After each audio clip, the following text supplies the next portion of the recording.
آج ہم ایک ایسے سوال کے گرد گھومیں گے جو صدیوں سے فلسفیوں کو الجھا رہا ہے۔ آخر یہ دینداری یا جسے تقویٰ کہتے ہیں، یہ ہے کیا چیز؟ جی، اور اس سوال کو سمجھنے کے لیے ہم افلاطون کے ایک بہت ہی مشہور مکالمے یوتھائفرو کا گہرائی سے جائزہ لے رہے ہیں۔ بالکل، تو ہمارے پاس جو مواد ہے وہ کس قسم کا ہے؟ ہمارے پاس دو طرح کی چیزیں ہیں۔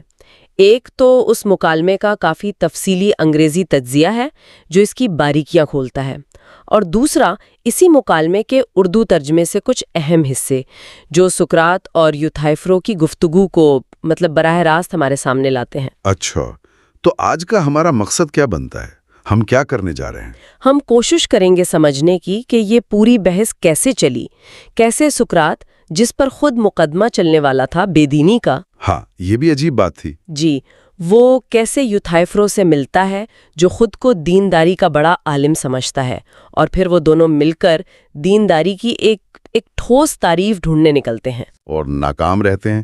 اصل سوال تو یہ ہے کہ اس ناکامی سے ہم کیا سیکھتے ہیں، ہے نا؟ بالکل، اور یہ صرف کوئی خشک فلسفیانہ بحث نہیں ہے، اس کا پس منظر دیکھیں تو بڑا ڈرامائی ہے۔ آپ سوچیں، سقراط عدالت کے باہر کھڑا ہے، اپنی زندگی کا سب سے بڑا مقدمہ سامنے ہے، ہاں، اور وہاں اسے یوتھائفرو ملتا ہے، اور وہ کیوں آیا ہے؟ اپنے سگے باپ پر قتل کا مقدمہ چلانے۔ کیا اپنے باپ پر؟ جی ہاں، اردو ترجمے کے مطابق یوتھائفرو کا ماننا تھا کہ اس کے باپ نے ایک مزدور کو باندھ کے لاپرواہی سے چھوڑ دیا تھا جس سے وہ مر گیا، اور اب یوتھائفرو سمجھتا تھا کہ دینداری کا تقاضا یہی ہے کہ باپ کو سزا ملے۔ اوہ، واقعی کیا شروعات ہے! ایک ایسا کام جو اس زمانے کے یونانی معاشرے میں تو شاید ناقابل تصور ہوگا، باپ پر مقدمہ۔ بالکل، تو یہیں سے سقراط کو موقع مل گیا پوچھنے کا کہ بھئی تم اتنے یقین سے کیسے کہہ سکتے ہو کہ یہی دینداری ہے؟ جی، وہیں سے بات شروع ہوتی ہے۔ چلیں اسی نقطے سے اس دلچسپ گفتگو کا آغاز کرتے ہیں۔ ایتھنز کی عدالت کے باہر تقریباً 399 قبل مسیح کا منظر۔ جی، سقراط وہاں ہے، اپنے اوپر لگے الزامات کے بارے میں سوچ رہا ہوگا، نوجوانوں کو بگاڑنا، شہر کے دیوتاؤں کو نہ ماننا۔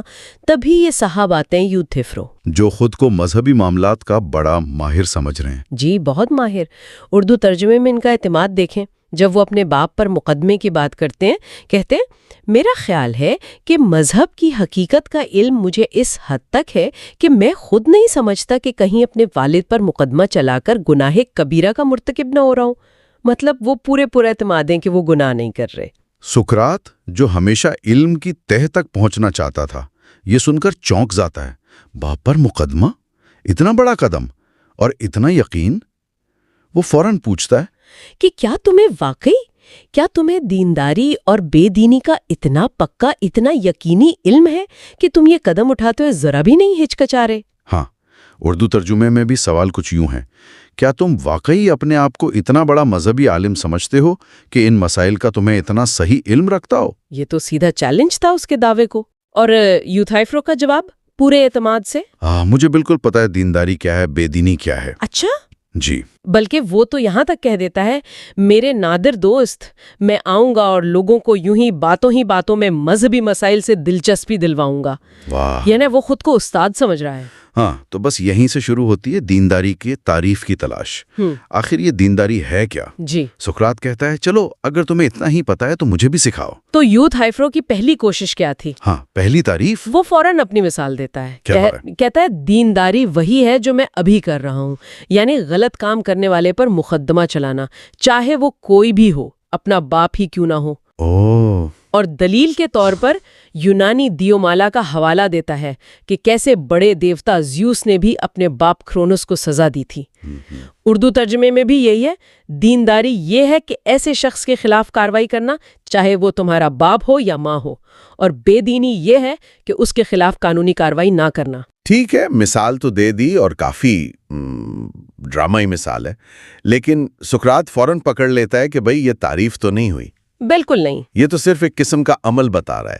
سقراط کہتا ہے، مجھے یہ نہیں جاننا کہ کون کون سے کام دیندار ہیں، مجھے وہ اصل چیز، وہ خوبی، وہ ماہیت جاننی ہے جو تمام دیندار کاموں میں مشترک ہے۔ جی ہاں، جس کی وجہ سے وہ دیندار کہلاتے ہیں۔